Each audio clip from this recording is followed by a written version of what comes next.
Thanks for joining this last session at the last day of JuliaCon 2024.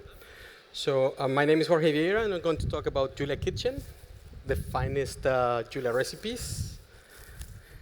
So what is this story? So who am I? I already said my name is Jorge Vieyra. I happen to be the patterning modules and algorithms architect at ASML in Julia.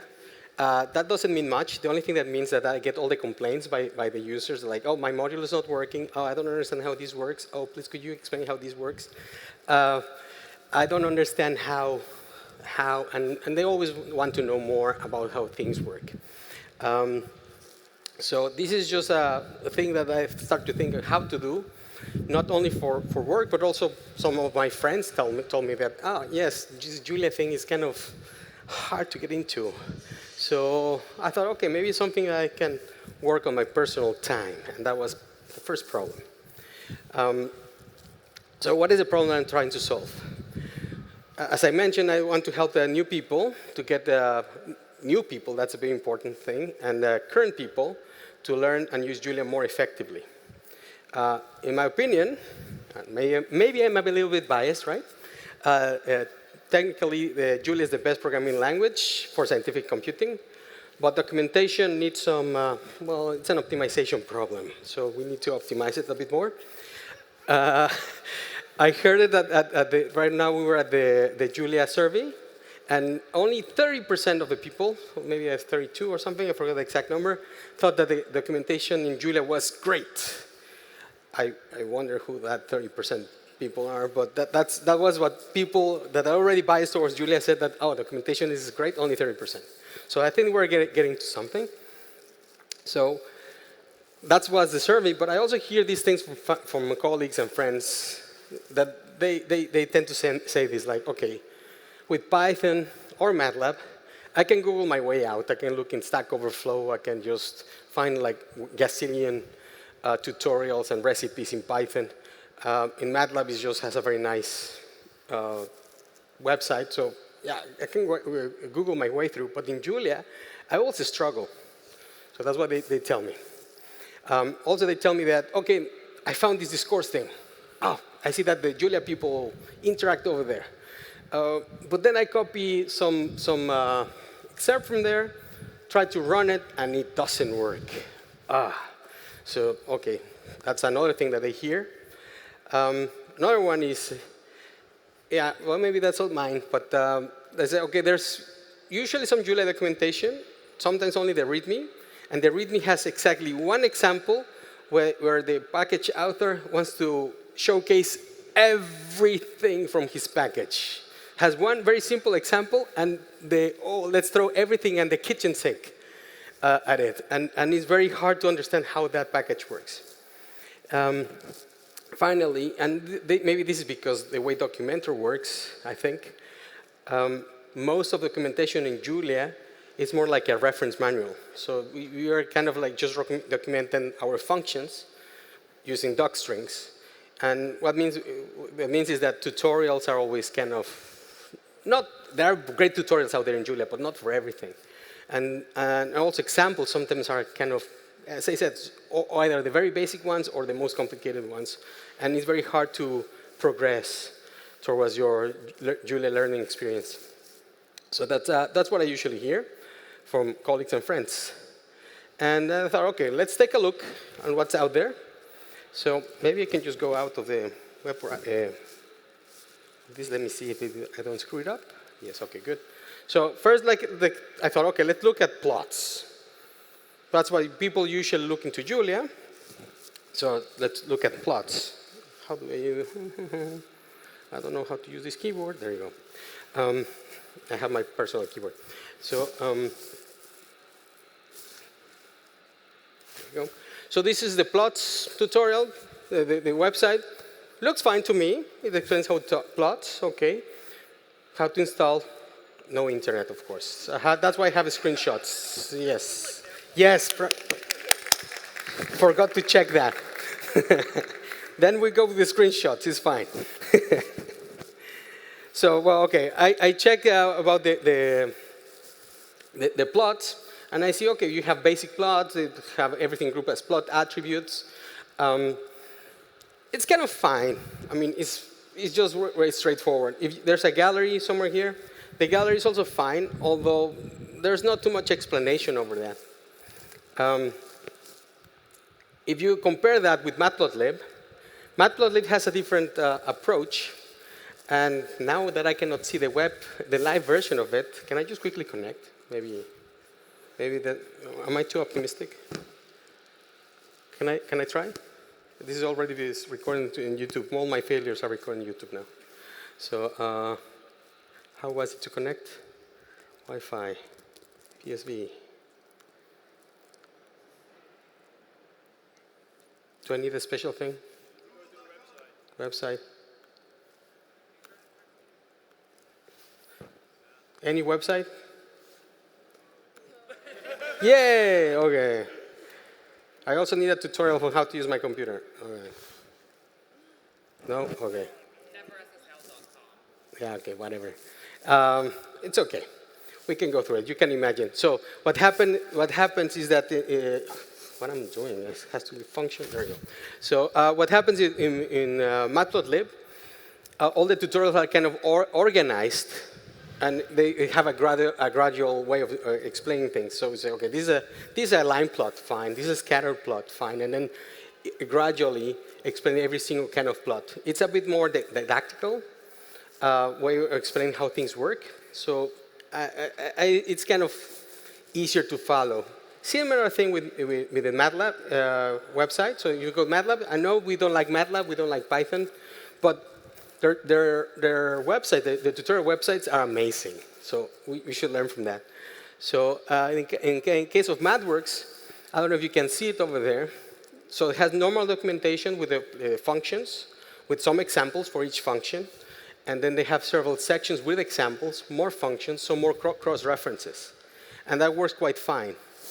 So it means that for newcomers, they can just start like copy-paste one small excerpt, and then you just go through it and learn to the next part. But in the end, it's a matter of taste. In the case of the plot ones, yeah, it's a bit like all on your face. Here you go. You sort it out yourself. But in the end, I think it's okay. It's not too bad. So the look, I would say, is about the same for those, about the same. For MATLAB, for sure, it's well more polished. The simple examples are fine. The problem is when you want to do more. So the simple things are not the problem, but the problem is when you want to do more. When you want to have cross-references. I didn't show Beautiful Mackie because I don't have a internet connection because I forgot. But Beautiful Mackie, it has a similar problem. So Beautiful Mackie has very nice galleries, and you can, in principle, you can copy-paste the code, and it happens to me that it's a hit and miss. Sometimes that code works, sometimes it doesn't work. It's not a critique on Beautiful Mackie, this is just in general. Because the code that's there is not versioned, so you don't know which version of Mackie was it generated for. So that's what I've seen. Also, references, yeah, it's kind of hard to link things in between. But okay, maybe I'm biased with plots. Let's look at another one. So similar thing happened with SciPy, and I thought, okay, let's look at optimization. They usually optimize this Rosenbrock function. They always have the same example. How does that look in SciPy? Well, okay, it's just, I'm not looking at the content of the language, it's just about the layout or how it is presented. So it's presented in a simple way. They have a small example, a small introduction that the example minimizes this routine with the null or meet simplest algorithm, doesn't matter. And they have this function. They don't explain that much, but doesn't really affect that much. And then just have some example code that you can just copy paste. I checked back on the Wayback Machine. It's the same example that I used in 2002. So this hasn't changed in 20-something years. So I think that works for them. Well, okay, what happens when you don't make the correct screenshot is that you get a nice sad face. But that was the one for Optim. That was also a similar thing. It was almost the same, exactly the same example. So I will argue that was exactly the same. The difference that I found here was the MathWorks website, where I could actually not find the same example in the official MATLAB documentation. I had to go a little bit deeper. And I don't know if you're familiar with the MathWorks ecosystem. They have this thing called file exchange, where users can just exchange their own scripts or libraries, and you can just download them. And it's kind of nice because other people can just download. So it's a nice showcase of what you can do. They also have some functions and explain that and have some version history. So like, oh, that's maybe something that we could use, something that we need. Also something that didn't show the MathWorks website, they also have some interactive code. So you can click, and if the MATLAB something window will pop up. I don't like those pop-ups, but I like the interactive window idea. So I thought, oh, we can also use something like that. So what were the things that we can learn from this? Okay, what can we learn? So I could not show the opt-in because I didn't learn my lesson. I should have connected to the internet beforehand. But what happened is that opt-in, the example at least was almost exactly the same. It was the exact same one. It was a bit more verbose and a bit more technical on the Julia side, but it was kind of okay. The one in MATLAB, well, you saw, is more polished. It's easier to replicate, and it's interactive. Also, the examples are segmented. I cannot show that, but the examples are segmented. So maybe we can do something like that in Julia. The content, I'm pretty sure we can generate that. That's not the problem. The problem is how we frame it. So if you explain something, what happened here? So with fancy keywords, guys, unplug. So if we do some things with fancy keywords, then yeah, it gets very complicated, and then people don't understand what's going on. No? If you come from academia, hello. No work? No? Let me do this fancy trick.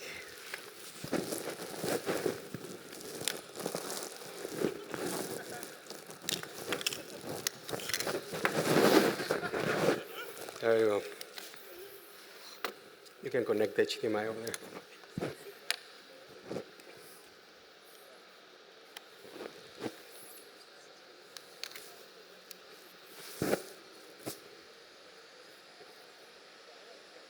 Yay, okay. Whew. Problem averted, more problems. So it seems that to them you're just technically challenged, so it's okay. So this opt-in thing is very similar, and then what I've seen is that the content is exactly the same. The difference is how we frame it. We like to put it in very complicated ways that maybe it's technically correct, but that scares people away. And also sometimes the way the things are laid out, the version numbers, they're not in the right place. So I have more observations. Again, this is just not a critique. It's just I'm trying to improve things. And this is what the things that I think they need to be improved. So because we develop modules, all documentation is per package. So they were very package-centric. Sometimes we think, okay, we should have some connection with this A and B package, but that's not very comprehensive. And sometimes, it's version per module, but not version per interaction. Again, as I said, we tend to write it as references for docstrings. Tutorials are sometimes short or convoluted. Sometimes we only have a README file, especially on the modules that I like, unfortunately. And not many examples, or as I said, the all and the kitchen sink examples. Cross-reference doesn't happen a lot, again, because we're always focusing on our module. The exception is maybe when ecosystems for SciML or for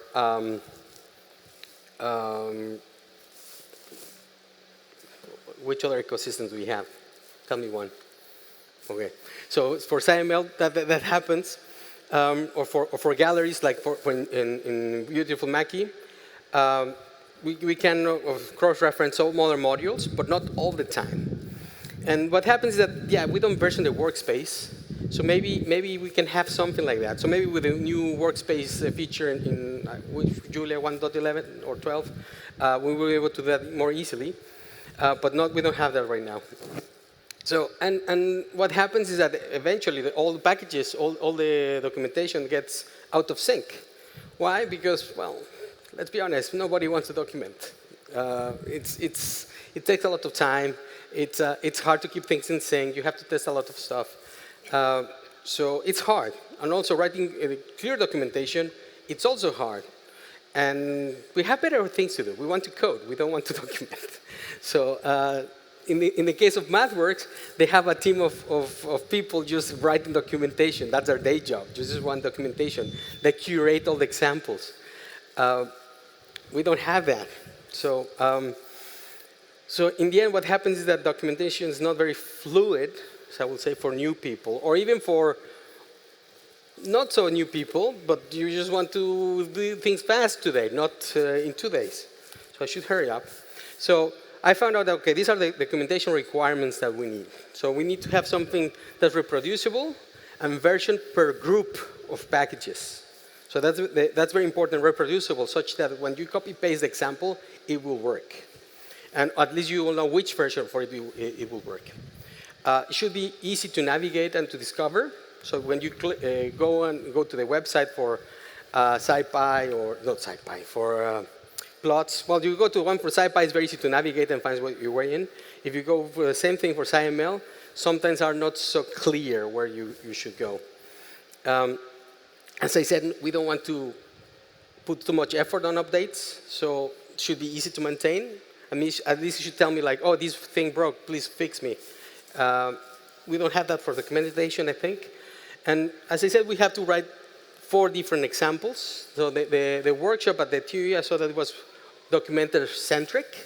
Maybe you should have a better guideline on how not to make everything that's not module-centric, something that's more about the user experience. So a tutorial on how to get started with your module, have some examples with increasing difficulty, maybe suggest a minimum number of examples per module or something, and cross-reference other things.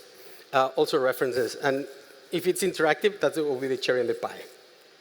So this will be nice if only there will exist a hub for Julia, you know, something where we can just put things together. There will be something like that. I don't know if some entity exists that could do that and would like to take that over. I don't know, anyway. If they exist, I think they have other interests right now, and they don't want to take over this task, which is very hard. And then I thought, okay. Then one of my best friends convinced me, yeah, why don't you do it yourself? And I was stupid to say, yeah, why don't I do it myself? So that didn't work out well. So, and I will tell you exactly what happened. So what happened? This is what happened.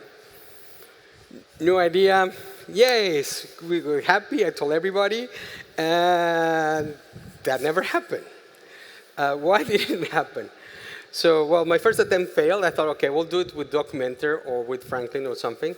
And didn't work out. So this is a learning opportunity. So what happened? So first of all, got the nice name, which is Julia.Kitchen. I bought the domain. It was available. I thought, okay, we can put all the recipes, what I told you. They should be versioned, as I told you. They should be easy to navigate. They should be interactive. We should have all these examples in a gradual way. And should tell you exactly when things break, when packages are updated. Then I got very excited. I submitted my apps to JuliaCon, and surprisingly it was accepted. And then thought, okay, well, now I have to work on it. So I tried to put some things we're working on. First I tried with Franklin, but I thought, okay, if I want to do this with Franklin, I have to write the whole thing from scratch. So that's not going to work out for me. So, okay, what's the next thing? I kept looking for other stuff, so I tried Literate.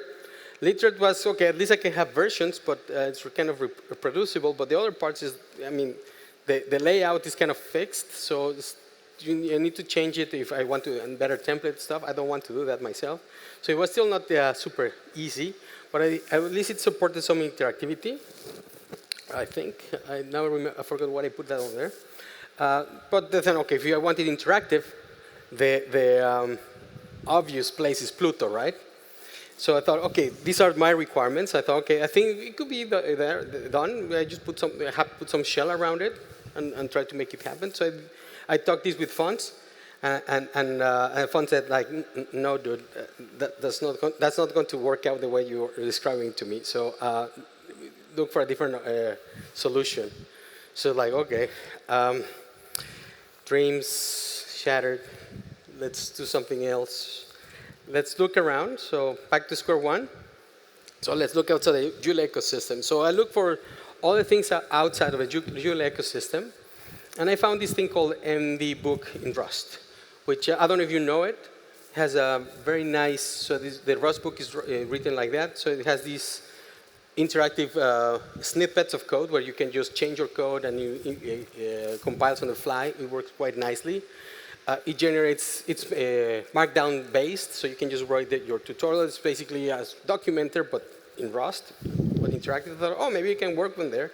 So I realized that the interactivity only works in Rust, so you have to plug in your Julia stuff, and then what happens that time ran out. So as I said, I was only doing this on my free time, so that didn't work out, unfortunately. But these are the lessons learned, so I will keep trying. I will see if I can make it work still. So sorry, that was anticlimactic, I guess, but we can learn from that. I can learn from that. However, I want to give a shout out to logs.jl, which was the best documented package that I could find. Like it's exactly what we need, I think. So it's easy to discover. The tutorials are gradual. The manual is clearly divided into, this is just for you to learn. This is the API stuff. It has cross-references, its version, and all the modules, and all the examples work. You just copy-paste them work. So it's just chef kiss. So I will try to use whatever they use to make Julia.Kitchen work. And so I will contact them. So I don't know if there's a logs container over here. I will try to contact that person. And I will use that. So the main takeaway of this is success is the ability to go from one failure to another with no loss of enthusiasm. So I'm still enthusiastic. I still think that we need to do this, because otherwise we will keep having people saying, oh yeah, Julia's too difficult. Oh, I cannot learn anything in Julia. Oh, it's very hard. And I think we want more people in Julia. We want to fill in the stadium, right? So with Julians. So that's what we keep trying, and I will try to do that myself. So if you want to join the cause, and you are better at me at finding how these things work out, please let me know. Thank you. Thank you for the talk. Do we have any questions from the audience?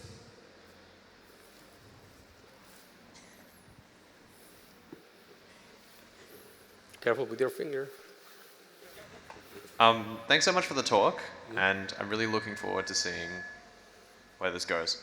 I wanted to ask, in your quest to build a unified kind of one-stop shop for documentation, what I've gathered from this conference and this community is that the kind of developer-user ratio is a lot larger on the developer side for Julia than, say, Python or MATLAB, maybe even Rust. I don't know much about that community, but it seems like there's a lot of developers for the community. Does that play any role in how you think Julia packages should be doing documentation, or should we just kind of apply what would be best for users, for developers as well? Oh, thanks for that remark. That's an amazing remark. Yes, indeed. I think that's exactly the problem that we have with documentation. Because developers, we don't like to document. Let's be honest, we don't like. We like other people to use our packages, but it's like writing our thesis. That's just a delay, like, oh no, I just want to do the minimum, it's fine. And I think that's what drives the documentation. That's why the way it is right now. It's just reference-centric. We can deal with that. if it's not complete, go and read the code. That's perfectly fine. If you need an example, I don't want to write one, just go and ask me in a Slack or Zulip or whatever you prefer on Discourse. And we can deal with that. But not everybody is like that. So maybe we want to keep it like that, just to keep only the developers into the community. But if we want to expand, we need to make documentation not only for developers, also for new people that want to use our tools. So yes, indeed, I think that's exactly what's driving the documentation right now. That's why it has that shape, because it requires a special kind of person to be very happy about writing documentations and writing documents. So I think MathWorks is a kind of pouching those. Maybe you should get a few of those as well over here. I look forward to seeing what happens. Me too. And I hope that there's some kind of hub for Julia. They will support on that. Thank you. Any more questions?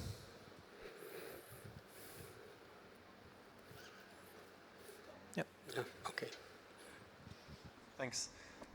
So you had this row discoverability, I guess. What makes something better or worse in discoverability? And how could a backend be assistant with this? Like, it seems like this is, are you going for search engine optimization or? Yes, I think I understand your question. So it goes in two levels. First, it was search, not even search like Google, you mean? Like that, I think what I do right now is just I want to do something in Julia programming languages. By the way, everybody that should look for any documentation of any sort in Google, just write like optimization in Julia programming language, because that's how Tyobe measures what's the usage of Julia. So just every time you look for anything Julia, just type whatever you want, Julia programming language, and that's how you bias the algorithm, and then we'll be higher in the rank. End of side note. So what we want to do is just have a way where you can look for, let's say, I want to make histograms or histogram plots. Okay, how do I do that? If you go to, you type that in Julia, it will lead you to either the plots package or distributions package. And the distributions package show you how to plot a little bit, but it's not very extensive. It talks more about the histograms themselves. The plots package, or Mackie for that matter, or algebra or graphics, that shows you how to just do some bar plots and doesn't tell too much about the histograms themselves, how to combine both. So maybe we need some recipe that can tell you that. So I would like to have a search engine that can catalog those kind of examples so you can look for that. And that's one aspect of that. The second aspect is just the UX. How do you specify the layout on your website? Because otherwise it's very hard to find. Thank you. Time to move to the next speaker. Let's thank Jorge once again.